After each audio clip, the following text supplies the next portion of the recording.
The phone rang at 11:47 p.m., just as Mara Ellis reached for the kitchen light. A frightened nurse whispered that Mara's daughter had never been discharged, despite what the private clinic had claimed for 6 weeks. Who had signed Lily's papers? Why had every request for records been denied? And why did the clinic send security to Mara's apartment before dawn? They saw only a tired single mother with overdue bills. They never asked what she had done before raising Lily alone. By sunrise, one missing girl would expose a secret designed to survive every complaint, except hers.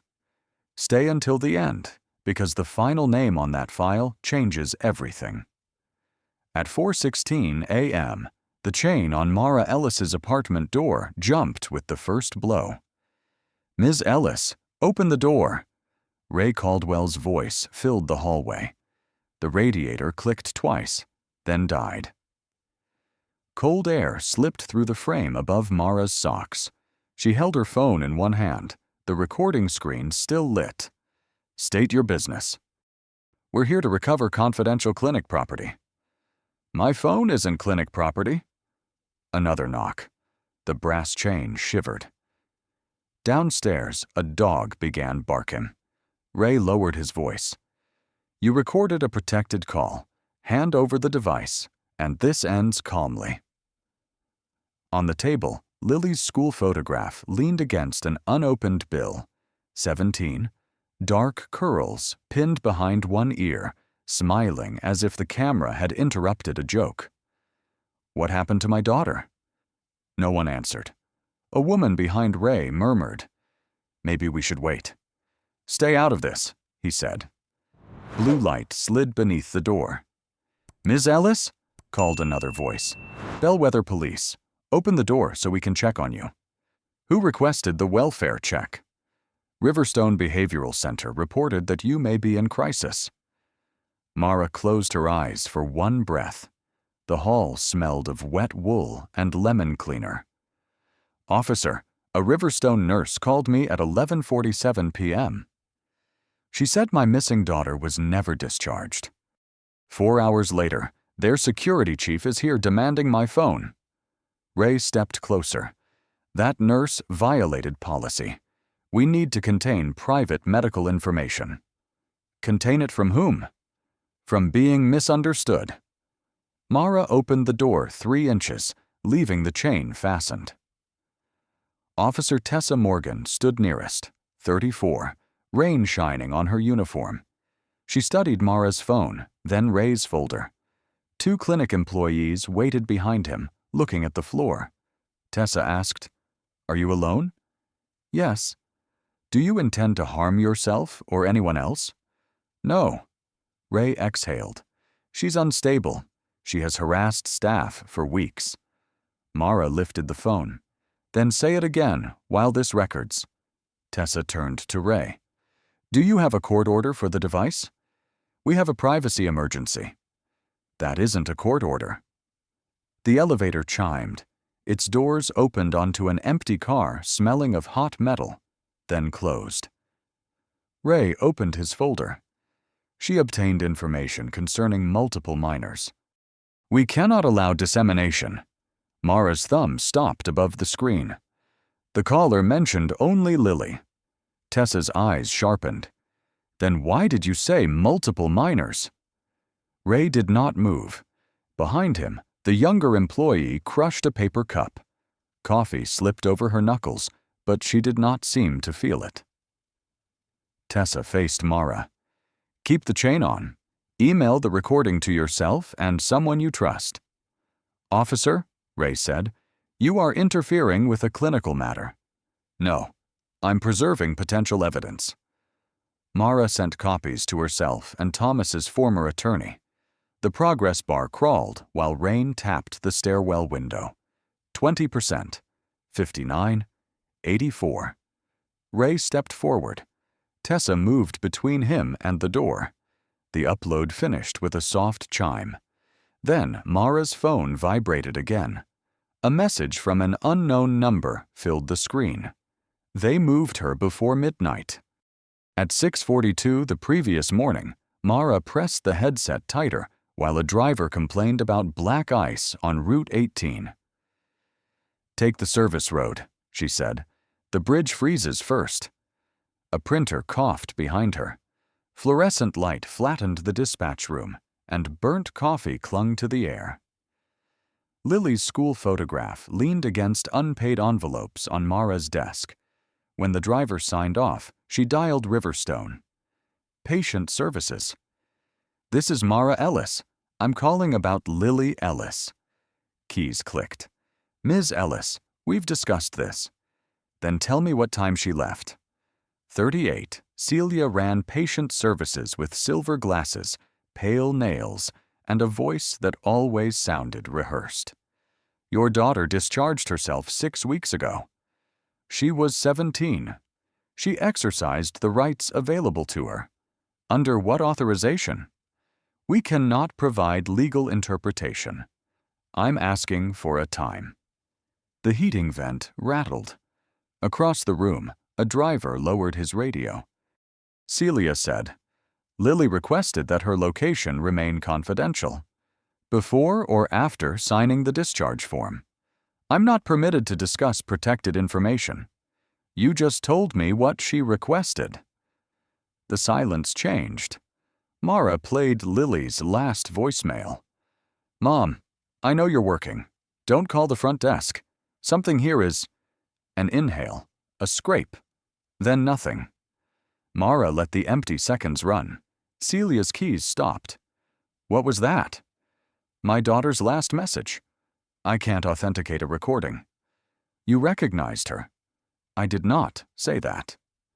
At 6:47, dawn pressed weakly against wired glass. "Celia, I never signed permission for an independent discharge. Lily's intake form requires my acknowledgement unless a court changes custody. No court did. That may not be the current version. Send me the current version. Our archive is undergoing maintenance." For 6 weeks? A door closed on Celia's end. When she returned, her voice had lost its polished rhythm. "Continuing these calls may be considered disruptive. Is Lily safe? You need to respect her choice." "That wasn't my question." Louise set a fresh cup beside her. Steam warmed 2 fingers. The others stayed numb. Celia whispered, "I've told you what I'm authorized to tell you." "Who authorized it?" The call ended. Mara dialed again. A recording said the office was closed. At 7:03, her supervisor appeared. "You going home?" "In a minute." "You said that yesterday." "Can you cover my first hour tonight?"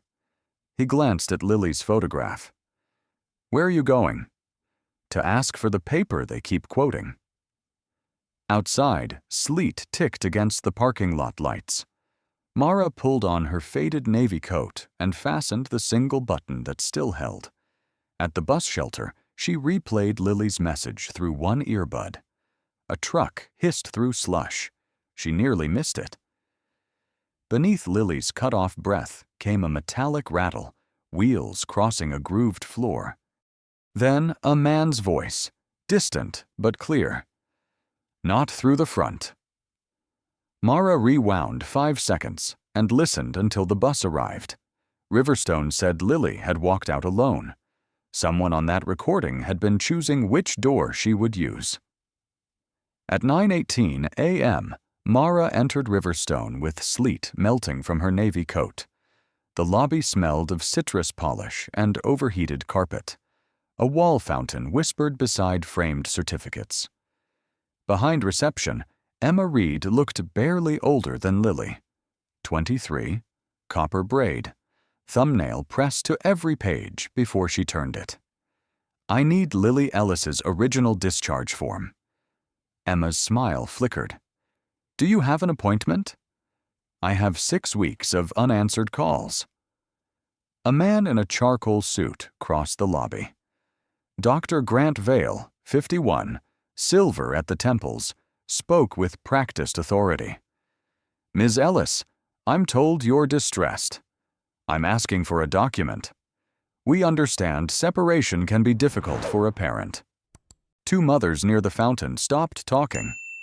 A father lowered his magazine. Mara unbuttoned her coat.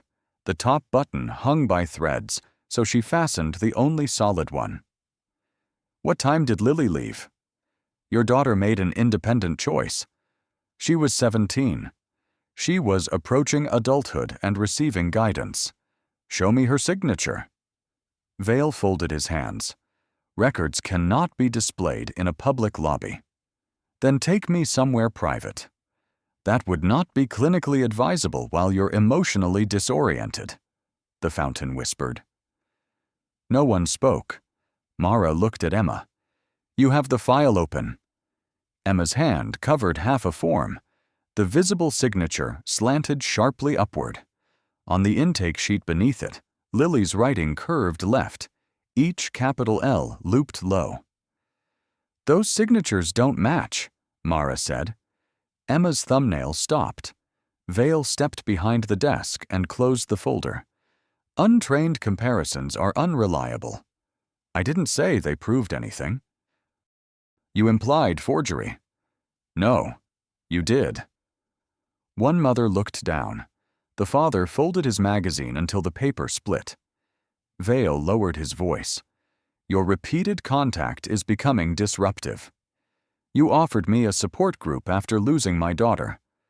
We did not lose her. Then tell me where she is. I cannot violate her privacy because you refuse to accept her decision. Mara placed the voicemail transcript on the counter. She called from this building. She said something was wrong. Then the message stopped. Vale never looked at it. Young people often use dramatic language during treatment. Emma did. Her lips parted at the unfinished line. I want a certified copy of the discharge form, the transport log, and the employee who witnessed her exit. That request must go through counsel. Whose? Riverstone's. Not mine? Vale's jaw shifted. Ray will escort you out. A broad man appeared from the east corridor, security badge high on his belt. He stopped close enough for Mara to smell peppermint. Ma'am, Mara folded the transcript. I'm leaving. Emma dropped a pen. It rolled beneath the counter. Mara bent to retrieve it. For a second, the file lay exposed. Lily's old signature curved across the intake sheet. Beside the discharge line, fresh blue ink shone under the lamp. Thank you, Mara said, returning the pen. Outside, sleet had become rain. Through the glass, Emma watched Vale carry the folder toward a locked records room. Before the door closed, Mara saw Emma mouth two words. Come back.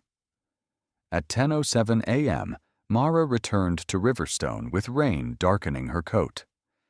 Emma Reed was alone at reception, sorting intake packets. Her copper braid had loosened, and blue ink marked her hand. I need a certified copy of Lily's discharge form. Emma glanced toward the records door. The archive is unavailable. Dr. Vale said the file was here. It was pulled for review. Then copy the page. The system is being updated. Mara rested both palms on the warm counter. Paper doesn't need an update. Celia Brooks emerged carrying a tablet. Her silver glasses sat perfectly level. Ms. Ellis, you were asked to leave. I did. Now I'm making a records request. You may submit one by mail. I submitted 3. Mara laid down certified mail receipts and a fax confirmation. Celia did not touch them. Those prove delivery, not validity. What makes a request valid? The correct form. Send it to me. Our portal is under maintenance. Emma looked down. Mara opened her notebook. Who witnessed Lily's discharge? I cannot disclose personnel information. What time was it entered? That is protected. Which policy lets a minor disappear without parental acknowledgement? Your phrasing is inflammatory. My daughter is missing. Your daughter left care. Show me the original. Celia opened a thin folder. You may inspect this copy for 30 seconds. No photographs. The page smelled of toner. Mara studied the header before the signature. November 12. Yes. The date format is wrong. Celia blinked. Riverstone uses month, day, year. This says day, month, year. A template variation. The unit code says Adolescent East. That wing closed in September. Emma's fingers stopped moving. Celia reached for the page. Mara held it flat with one fingertip. And these initials. JM. Who is that? A staff witness. JM wasn't working that day. Celia's face stilled. You have no access to staffing schedules. You posted the holiday roster in the lobby. I read it while Dr. Vale explained my daughter to me. The overhead light hummed. Fresh blue ink along Lily's name shone against the older black print. Mara lifted her finger. This document was signed recently. That is speculation. Then let an independent examiner decide. Celia snapped the folder shut. This meeting is over. A phone rang. Emma answered, listened, and said, Yes, Dr. Vale. She wrote one line on a message pad, tore it off, then crushed it when Celia turned. Security is coming, Celia said. Mara buttoned her coat. Keep the receipts. You'll need the dates. Outside, rain struck the awning in silver lines. Mara opened her umbrella and waited beside a brick column.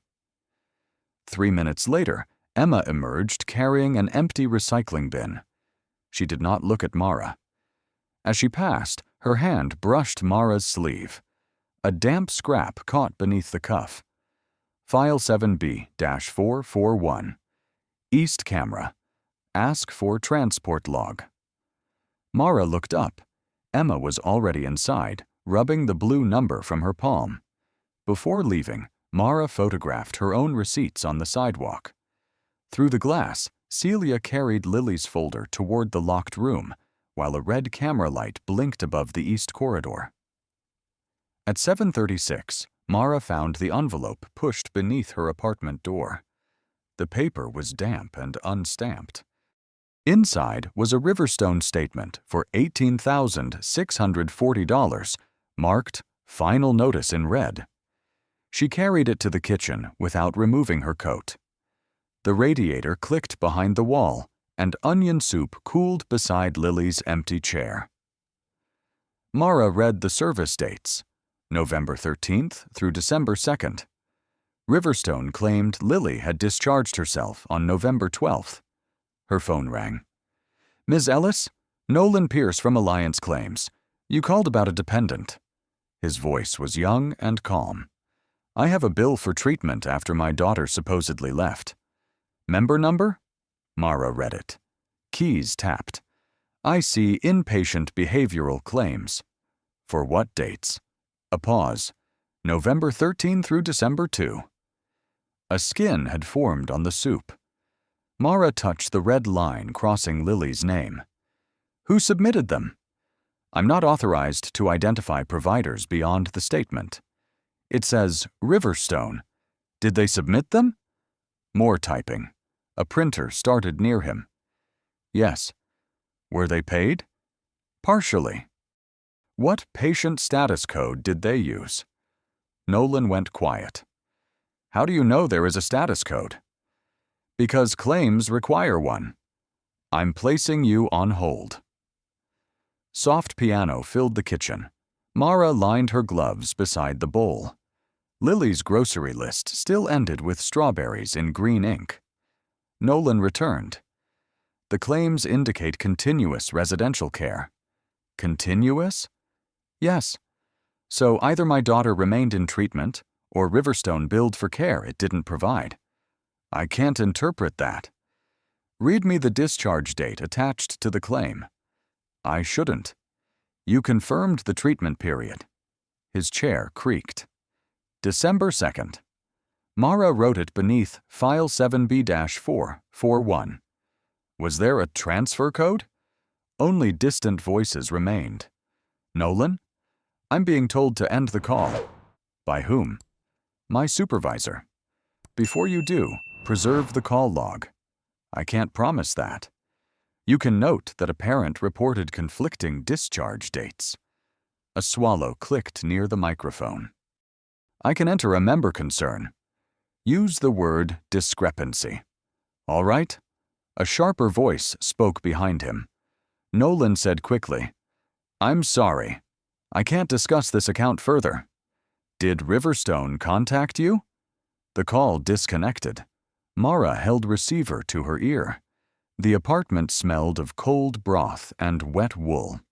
A television audience laughed through the wall. She photographed each page and sleeved the statement. The red stripe ran through Lily Ellis, as if the debt had crossed out the person. At 7:54, an email arrived from Riverstone. Cease direct contact with staff. It warned that further inquiries could affect Mara's access to Lily's records. She printed it, folded it into thirds, and placed it beneath Emma's note. Then she saw the billing address. The claims had not come from Riverstone's main campus. They came through a satellite account at 214 East Calder Road. Mara opened a city map. The address sat beside an old freight branch, 6 miles from the clinic. She played Lily's voicemail again. Under the scrape and the distant man's voice came the same hollow rhythm shown on the transit map, a train passing close enough to shake the windows. At 10:31 the next morning, Mara stood beneath the camera over Riverstone's east exit. A red indicator glowed above the lens. Ray Caldwell stepped between her and the door. You were told not to return. I'm on the public walkway. You're photographing private property. I'm photographing a working camera. Ray glanced up. That unit has been offline for weeks. The light blinked again. Behind Mara, someone cleared her throat. Janet Hall, 56, silver hair beneath a wool cap, held her phone chest high. Looks lively for a dead camera, Janet said. Ma'am, put that away. Why? Patient privacy. No patients are in the frame. Mara kept her eyes on Ray. I want the footage from November 12, 4 to 8 p.m. You don't have standing. My daughter supposedly left through this building. She signed herself out. Then the video proves you. A delivery cart rattled inside. The inner door opened, releasing warm air that smelled of bleach. Ray moved closer. You're creating a disturbance. Rain slicked the folder under Mara's arm. The cold had numbed her fingertips, but she kept the folder level so the ink would not run. I asked for a copy. You demanded restricted material. I asked for a transport log, too. His eyes flicked toward the folder. Janet noticed. What transport log? This is not your concern. My grandson sleeps 10 rooms from that hallway. 2 parents watched through the glass. Emma froze behind reception as Celia lowered the blinds halfway. Mara raised her voice only enough to carry through the door. Was Lily taken through the east exit? Ray reached for the folder. You need to leave. Mara stepped back. His hand closed on empty air. Janet's phone tilted, but kept recording. Don't touch her, she said. I didn't. You tried. Inside, one parent looked away. Another stayed. Ray pressed his shoulder radio. Assistance at East Access. Mara pointed upward. Preserve the footage before anyone deletes it. That footage doesn't exist. Then why is the recording light on? It's a status light. For what? He had no answer. Rainwater hissed from the awning. Janet moved beside Mara, narrowing the space Ray had tried to control. I'll send you the video, she whispered. Ray heard. Sharing it could expose you to legal action. Janet looked over her phone. Then spell your name clearly. For the first time, Ray stepped back. The east door opened. Emma emerged carrying a clear trash bag. She bent as if fixing the knot and let a laminated card slide beneath the bench. "Emma," Ray barked. She flinched and hurried inside. Mara waited until the door sealed, then crouched. The card showed a vehicle checklist stamped November 12th. One line had been blacked out, but the carbon impression remained visible. Unit 3. Departure 6:40 p.m. Destination, Calder Annex. At the bottom was Ray Caldwell's signature. A siren sounded 2 blocks away and grew louder. Ray stared at the card in Mara's hand. "You don't understand what you found." Mara slipped it into her folder. "Then explain it before they arrive." Above them, the red camera light blinked again as Ray reached for his radio and said her name. The patrol car stopped at 10:36 a.m., tires whispering over the wet curb. Officer Tessa Morgan stepped out first. Rain dotted her hair as she looked from Mara's folder to Ray. "Who called?" "I did," Ray said. "She's trespassing and harassing staff." Mara stood beneath the awning, holding the transport card. "I'm on a public walkway." She removed clinic property. "It was under the bench," Janet said, still recording. "I watched it fall." Dean Harper, 48, came around the car with a coffee stain on one cuff. He glanced at the glass doors, then at Mara's faded coat. "Ma'am, put the card down." Mara placed it on the bench. "Preserve it. It lists my daughter's transfer after Riverstone says she left." Dean sighed. "This is a civil records dispute. My daughter is missing. Riverstone says she discharged herself. Their billing says she remained in care." Tessa looked up. "You have that?" Mara opened the folder. The damp statement felt waxy. A red overdue line crossed Lily's name. Ray stepped forward. "Those are confidential documents.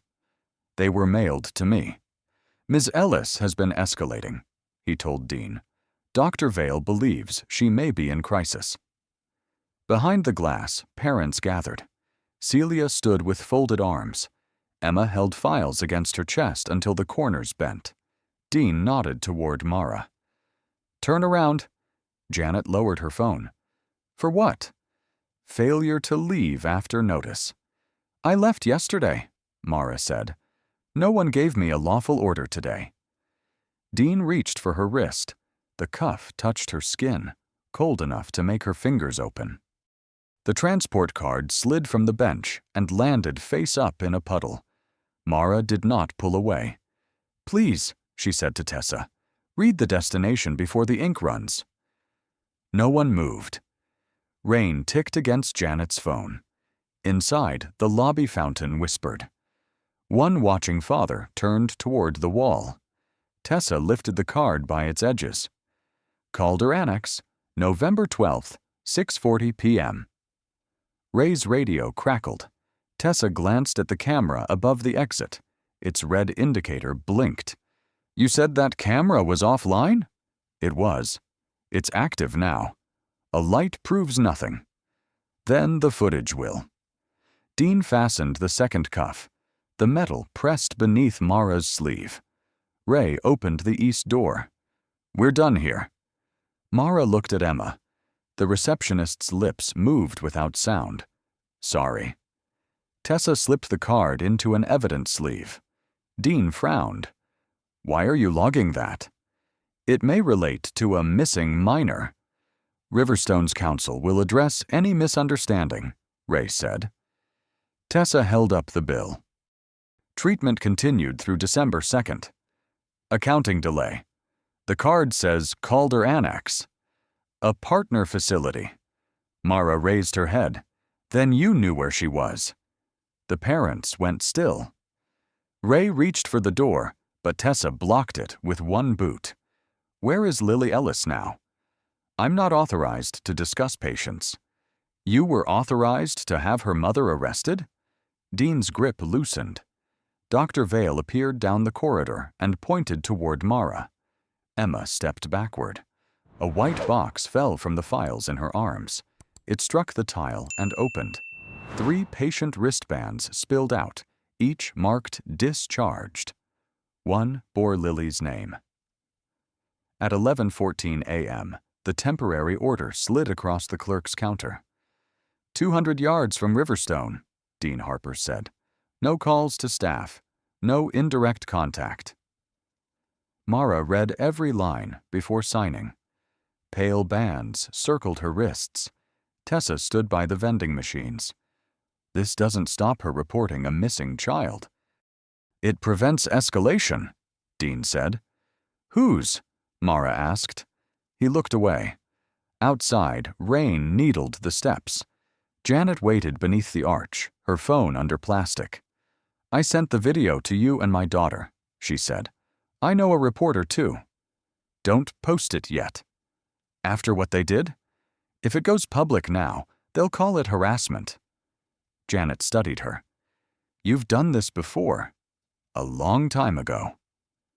At home, Mara locked the door and pulled a cardboard box from the closet. Dust rasped her palms. Beneath Thomas's scarf lay an old investigator credential, case notebooks, and her wedding ring on its chain. She placed the badge on the kitchen table. The photograph under it showed Thomas laughing beside a younger Mara outside court. On the back, choose what lets you come home. 6 years earlier, after a witness followed her from work, Thomas had asked her to leave the fraud unit. 2 months later, his heart failed before either admitted their fear. Mara touched the ring. I came home, she whispered. You didn't. The refrigerator stopped humming. Tessa's message read, I can request a welfare check at Calder, but Riverstone says Lily isn't there. Mara typed to Riverstone's attorney, I will comply with the order. The cursor blinked. One wrong move let Vale claim she endangered Lily. Stopping might erase the last proof. She closed the laptop. At 12:03 p.m., Lily's voicemail played. Mom, I know you're working. Don't call the front desk. Something here is... The scrape followed. Then a hollow rattle she had mistaken for a cart. She replayed it. Beneath Lily's breath came 2 low notes, a pause, then one metallic warning. Mara opened a rail map. Riverstone was 4 miles from the nearest freight crossing. Calder Road ran beside one. She missed the marker cap twice. On the recording, a man said, "Not through the front." Then came a hydraulic door and 3 quick beeps. Mara knew that alarm. Medical vans made it when wheelchair lifts deployed. She spread the bill, vehicle card, and Emma's note across the table. Unit 3. Departure 6:40. p.m. Calder Annex. The order covered Riverstone, not its vehicles. She called dispatch. Luis answered. You're supposed to be sleeping. I need a fleet lookup. Unit 3. November 12th. Keys clicked. A heater roared. That account's restricted. By whom? Riverstone called this morning. No trip details without counsel. Read me the pickup GPS. I could lose my job. So could the person who drove my daughter. Finally, Luis said, There was no pickup at Riverstone. Mara stood. Where? Calder Annex, 6:38 p.m. Destination? I don't have one. The trip was canceled after boarding. Mara gripped the chair. Then the voicemail continued, past the point where she had always stopped it. A train horn sounded once, and a girl whispered, Mom, they're moving us again. At 11:47 p.m., Mara's phone rang from a blocked number. She answered before the second vibration. Ms. Ellis, the woman whispered through static. My name is Nina Park. I'm 31. I work nights here as a nurse. Mara stood beside the kitchen table, where the badge, ring, bill, and transport card formed a crooked square. Where is Lily? A door clicked on Nina's end. "Don't say my name again. I'm using a prepaid phone." "Is my daughter alive?" "Yes." The word loosened Mara's knees. She sat without removing her coat. The vinyl chair was cold through the fabric. "Where?" "Calder Annex. For now." Outside, a freight horn sounded beyond the apartment blocks. Mara pressed record. Nina continued. Lily was never discharged. Riverstone changed her status after she saw staff copying parent signatures onto transfer forms.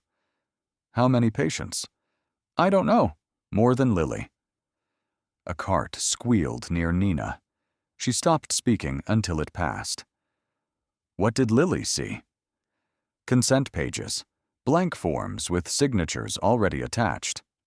She confronted Dr. Vale, and he called it confusion caused by treatment. Why move her? They said she was influencing other patients. Who authorized Calder? Vale. Celia entered the order. Ray signed transport. Mara looked at the card in its plastic sleeve. Why call me now? Because tomorrow morning they're moving her again. The radiator knocked once. To where? I wasn't told. The destination field is blank. What time? Before 6. Mara checked the clock. 11:49. Can you get her to a public entrance? No. The north wing is locked. I don't have override access. Can Lily speak? She's awake. She knows you kept calling. Something scraped near the receiver. Then Lily's voice, thin and rushed. Mom? Mara covered her mouth. I'm here. They said you stopped. I didn't. I knew. 2 words, and Mara had to steady the phone against her cheek. A man called down the corridor. Nina whispered, I have seconds. Mara forced her voice level.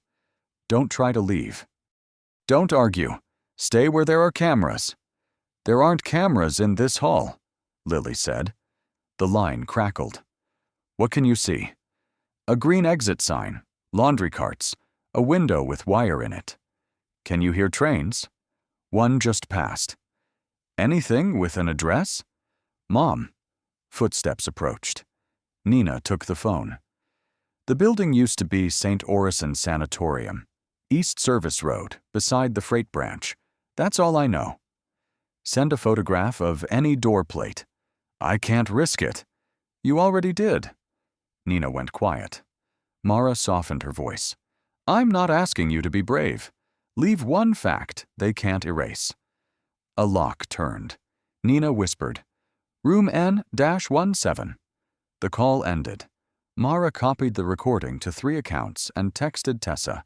Missing minor confirmed at Calder Annex. Transfer planned before 6 a.m. Caller identifies Vale, Celia, and Ray. No reply. At 11:53, an image arrived from the prepaid number. A blurred metal plate reading, North Wing. Authorized staff only. Below it, barely visible in the reflection, stood Lily. Behind her, someone was pushing an empty wheelchair toward the service elevator. At 12:01 a.m., Mara called Tessa Morgan. Wind pressed against Tessa's microphone. I got your message. What do you have? A recorded call from a nurse at Calder Annex. Lily spoke. They plan to move her before 6. Send everything. I already did. Can you request an emergency welfare check? I can request one. Command may refuse without confirming the source. The source is inside, and anonymous. Because Riverstone will fire her. Tessa exhaled. Stay home. Do not go to Calder. I'm under an order concerning Riverstone. Mara, I heard you. She copied the recording again. Thomas's ring lay beside her old badge. At 12:18, tires hissed on the wet street. A hard knock shook the chain. Ms. Ellis, Ray Caldwell called.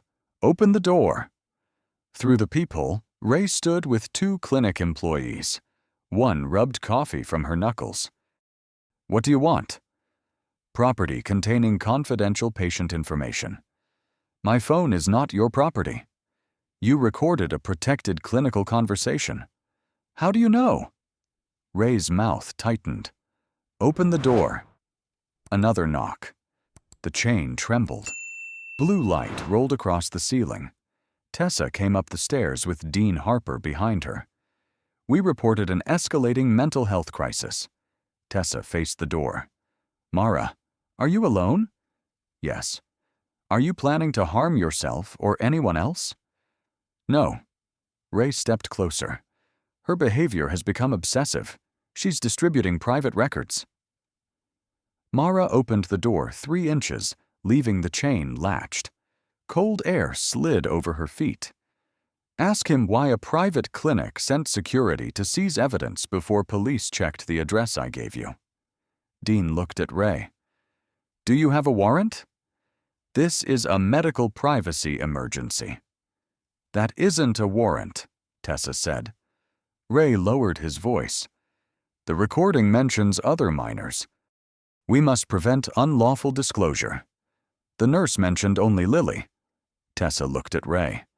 How do you know other minors are involved? The younger employee froze. No one answered. Email the recording to someone outside this building, Tessa told Mara. Ray reached toward the gap. Tessa stepped between him and the door. Back up. Mara sent the file to Thomas's former attorney. The upload bar crawled. 31%. 68. Dean shifted. Command hasn't authorized a search. I'm preserving evidence. You're creating liability. So is ignoring a missing child. The upload finished with a soft chime. Tessa took the phone long enough to watch the blurred north wing plate and hear Lily say, They said you stopped. Dean's face changed. Tessa activated her body camera. The red indicator steadied. This file is now part of an active missing person inquiry, she said.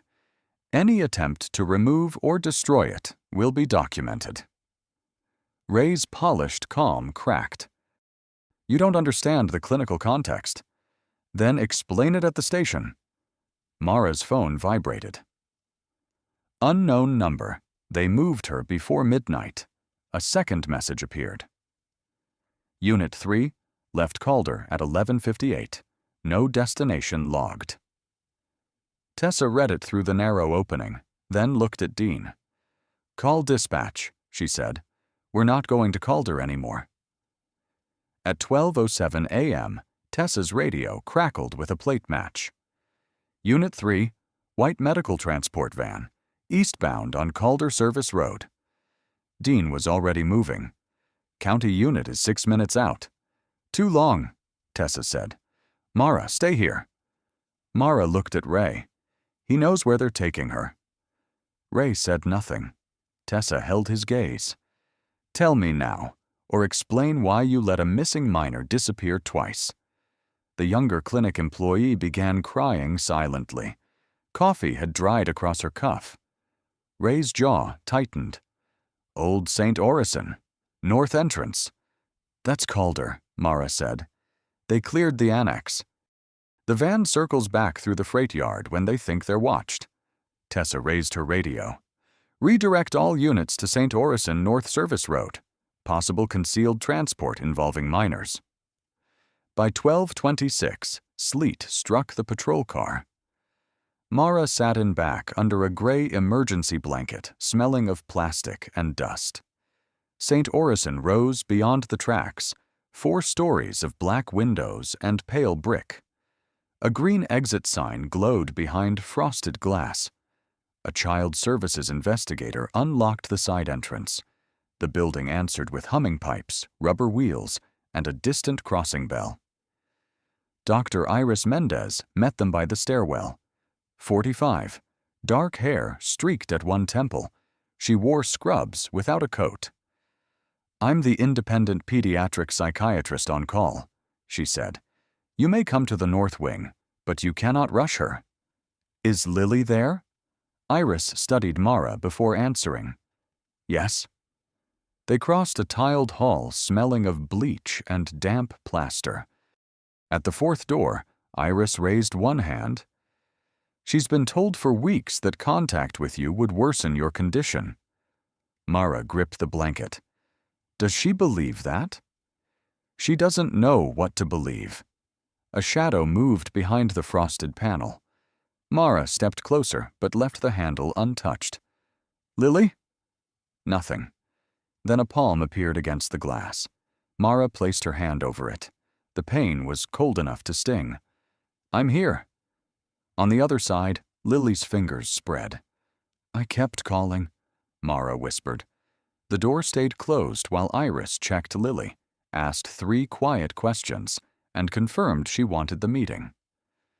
Mara waited as sleet ticked against the wired window. Finally, the latch clicked. Lily was thinner, in gray clinic socks and an oversized sweatshirt. Her curls had been cut unevenly near one ear. She stopped 2 steps away.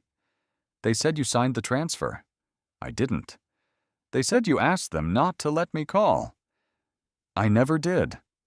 Lily's chin trembled. I thought maybe I scared you. Mara opened her arms, but did not move closer. Lily crossed the distance herself. For several seconds, there was only the dry rasp of the emergency blanket between them. Over Lily's shoulder, 2 other teenagers watched from separate doorways. Iris followed Mara's gaze. Their records also say discharged. Tessa turned to the investigator. How many? 7 in this wing. A cart squealed at the far end of the hall. On its top shelf lay blank consent forms, each already bearing a parent's signature. Iris lifted the first page. The name beneath the signature was not Lily's. It belonged to another mother who had been told her son had gone home. At 9:12 a.m., the emergency hearing began under white courtroom lights. Mara sat beside Thomas's former attorney with Lily's records before her. Grant Vale adjusted his tie. Beside him, Adrian Kell, 54, deputy district attorney and Riverstone trustee, covered a legal pad. Judge Helen Ward entered without looking at either side. 59, silver-haired, she made rooms lower their voices. Dr. Vale, where was Lily Ellis between November 12th and last night? She remained in care under an authorized transfer. Authorized by whom? Her treatment team. The transport card slid forward. Her mother was told she discharged herself. Communication errors occurred. Behind Mara, Lily's fingers tightened around her sleeve. Was Miss Ellis informed? Privacy considerations limited contact. She was the legal guardian. Kell stood. The center acted to protect a vulnerable minor from family pressure. Mara turned 1 page. May I ask him something? She faced Vale. Which form authorized Calder Annex? The transfer consent. Signed when? November 12th. By whom? Vale glanced at Kell. The guardian signature appears on the document. I didn't ask what appears.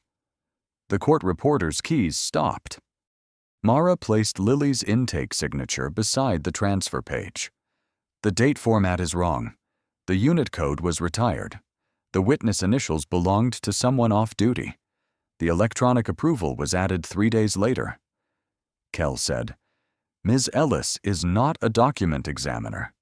No, I was senior investigator in healthcare fraud for the state attorney's office. Vale's smile disappeared. I spent 9 years tracing altered consents, duplicate claims, and transfers used to keep patients billable after families asked questions, Mara said. Judge Ward leaned forward. Why was that not disclosed? Because a former title should not be required for a mother to be believed about a missing child. Mara set down the bill. Riverstone said Lily left on November 12th. It billed continuous care through December 2nd. Then it moved her through an unlisted annex and marked 7 minors discharged while retaining custody. Vale rose. That is inflammatory. Sit down, Judge Ward said. Mara opened the final file. This is the approval log for Lily's transfer. Kell's pen stopped. The user account belongs to Adrian Kell. Administrative access does not prove authorship. The login came from your office network at 8:43 p.m. The same account closed a complaint against Riverstone 2 years ago. That matter lacked evidence. And 6 months later, you joined its board. Judge Ward turned the page. The paper rasped in the quiet. She read the signature twice. Her pen stayed above the margin. Mr. Kell, did you authorize the confinement of a minor in a facility not named in her treatment agreement? He looked toward Vale. Vale looked at the floor. Behind Mara, Lily whispered, "Mom?" Mara reached back. Lily placed 2 fingers in her palm. Judge Ward closed the file. No patient leaves this court's protection today. No Riverstone record is to be altered, moved, or destroyed. The rear doors opened. 2 state investigators entered. Kell stared at the first label. Riverstone. Board Archives. At 10:04 a.m., the first witness took the stand. Nina Park folded her hands until her knuckles blanched beneath the courtroom lights. "State your role," Judge Ward said. "Night nurse at Calder Annex." "Did Lily Ellis discharge herself?" "No." Vale's attorney rose. "Were you authorized to discuss patient records?" Nina looked toward Lily. "I was authorized to keep patients safe." "That was not my question." "No," Nina said. "It was mine." A murmur moved through the gallery and died under Judge Ward's glance. Nina described blank consent forms, transfer orders entered after midnight, and instructions to mark minors as discharged before moving them. Her voice stayed even until the clerk displayed the blurred North Wing photograph. "That was mine," she said. "Why take it?" "Because paper disappears." Outside the hearing room, Emma Reed waited with her copper braid loose over one shoulder. When called, she carried 3 folders to the stand. "I changed intake dates when Celia told me to," she said. "At first I thought I was correcting clerical errors." "When did that change?" Emma opened her palm. A faint blue mark remained near her thumb. "When I saw Lily's signature copied onto a form she never touched." Mara watched her rub the spot as if 6 weeks of washing had not removed it. Janet Hall testified next. She set her phone on the evidence table and played the video from the east exit. Ray's voice filled the room. "That camera has been offline for weeks." Then the red indicator blinked above him. Several reporters wrote at once. Nolan Pierce appeared by video from a small insurance office. He kept glancing beyond the screen. "Were claims submitted after Lily's reported discharge?" the investigator asked. "Yes." "By whom?" "Riverstone's satellite billing account." "Did anyone ask you to end your call with Ms. Ellis?" Nolan swallowed. "My supervisor." "Why?" "He said Riverstone's counsel had contacted compliance." A chair scraped behind Vale. Celia Brooks entered carrying a gray evidence case. Her silver glasses were crooked for the first time Mara had seen. "I want to amend my statement," Celia said. Vale stood. "You have counsel." "I know." She set the case before the clerk. Inside was a backup drive wrapped in an anti-static sleeve.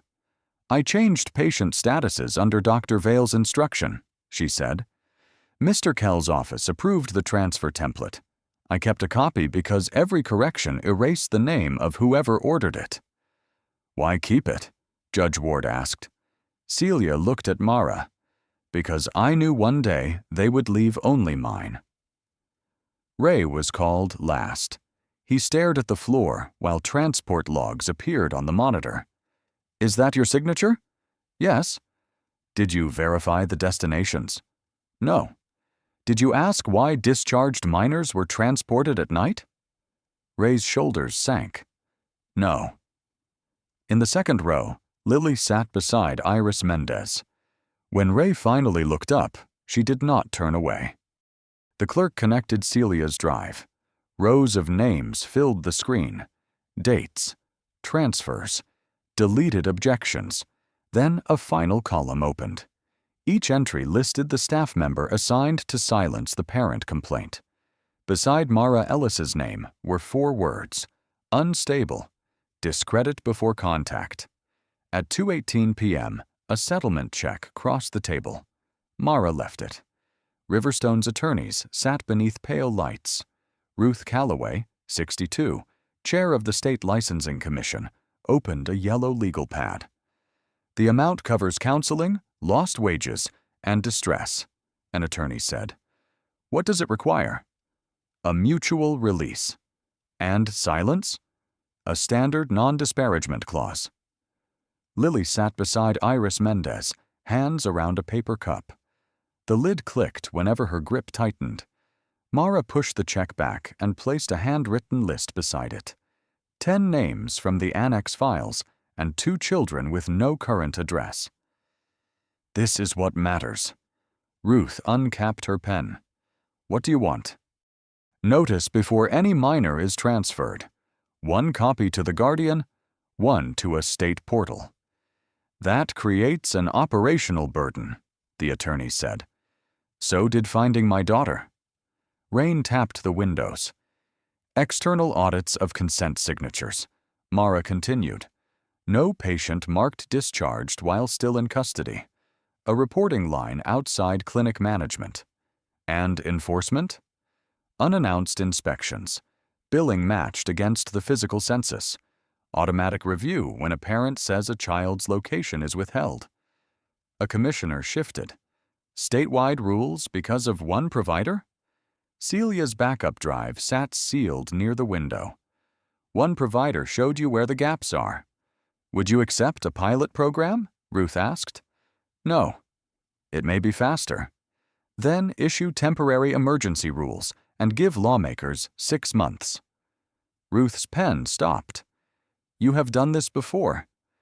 I have watched institutions wait for attention to fade. The attorney closed his folder. My clients cannot accept language implying systemic misconduct. Lily spoke before Mara could. You wrote that my mother was unstable before anyone called her. Her voice was quiet, but the attorney lowered his eyes. You told me she stopped trying. If these rules are too difficult, explain which part was easier for me. The cup crumpled. Iris took it away. Ruth closed her pad. Riverstone's license will be suspended today. Beginning Monday, every minor's transfer will require dual notification. The commissioner frowned. We have not voted. We will in 17 minutes. What about signature review? Mara asked. A 30-day audit. Any discrepancy triggers full examination. And the hotline. Ruth slid a draft across the table. Independent contractor. Providers cannot see caller identities. Mara read each line. The room smelled of wet wool and bitter coffee. What happens to Vale and Kell? Lily asked. The criminal inquiry is separate, Ruth said. Neither will control a facility while it proceeds.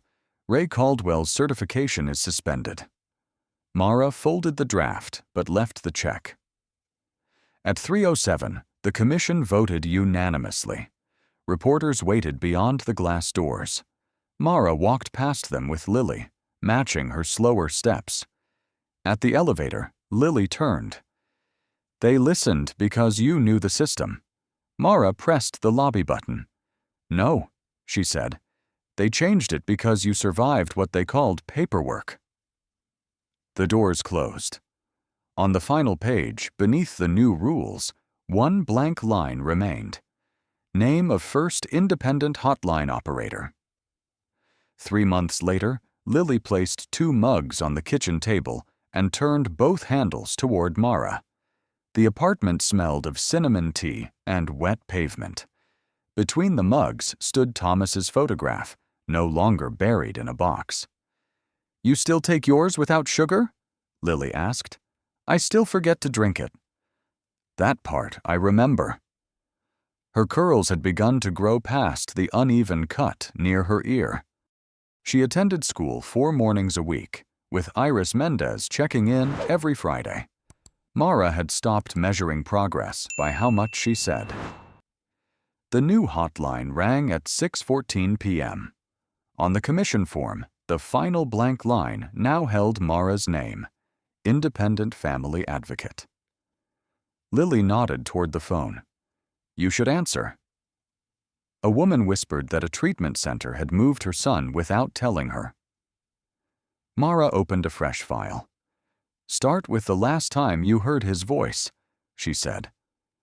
The woman's breathing slowed enough to speak. Mara wrote down every word.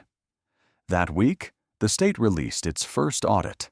Every minor transfer now triggered notices to a guardian, an independent advocate, and the state portal before a vehicle could leave. Nina Park joined the Patient Protection Office and no longer needed disposable phones. Emma Reed entered records compliance training. Nolan Pierce gave investigators the preserved call log. Janet Hall brought her old phone to the first public hearing. Tessa Morgan received a commendation. Dean Harper completed retraining and later stopped Mara in the courthouse hallway. "I treated the building like it was more credible than you," he said. Mara folded her gloves. "Next time, ask one more question." He nodded. Grant Vale lost his license pending trial on fraud, unlawful confinement, and falsification charges. Adrian Kell resigned from public office and the Riverstone Board. Ray Caldwell's security certification was revoked. Celia Brooks accepted probation and community service after surrendering the backup drive. Twice a week, she helped reconstruct records for families told none existed. No one called those outcomes victory inside Mara's home. On a cold March morning, Lily asked to see Riverstone before its conversion into a public recovery center. They stood across the street while workers removed the polished sign. The lobby fountain lay silent beside a dumpster. "They made everything look calm," Lily said. Mara watched the empty brackets above the doors. "Calm isn't the same as safe." Lily slipped her hand into Mara's coat pocket and found the old investigator badge. "Why did you bring this?" "I thought I might need to remember who I was." "Did you?" Mara looked at her daughter. "No." They returned home before the rain. Lily reheated the soup Mara had left untouched the night the first bill arrived. She crossed strawberries off the grocery list, then wrote them back in because Mara had forgotten them. At 7:02, the hotline rang again. Mara reached for it, but Lily straightened Thomas's photograph between their mugs. "Tell her you believe her," Lily said. Mara answered, "I'm listening." Outside, a freight train passed beyond the city, its horn softened by distance. This time, no one disappeared into the sound. Have you ever faced a moment when an institution dismissed your concern? Or when one careful question changed what happened next? Share your experience in the comments. Your story may help someone else recognize that they are not alone. Share this story with someone who believes dignity and justice should never depend on status, confidence, or professional titles. Subscribe for more stories about justice, quiet resilience, and people who push systems to change without losing their humanity. And when someone tells you that something is wrong, pause before judging how calmly they say it. Sometimes the quietest voice in the room has already spent weeks trying to be heard.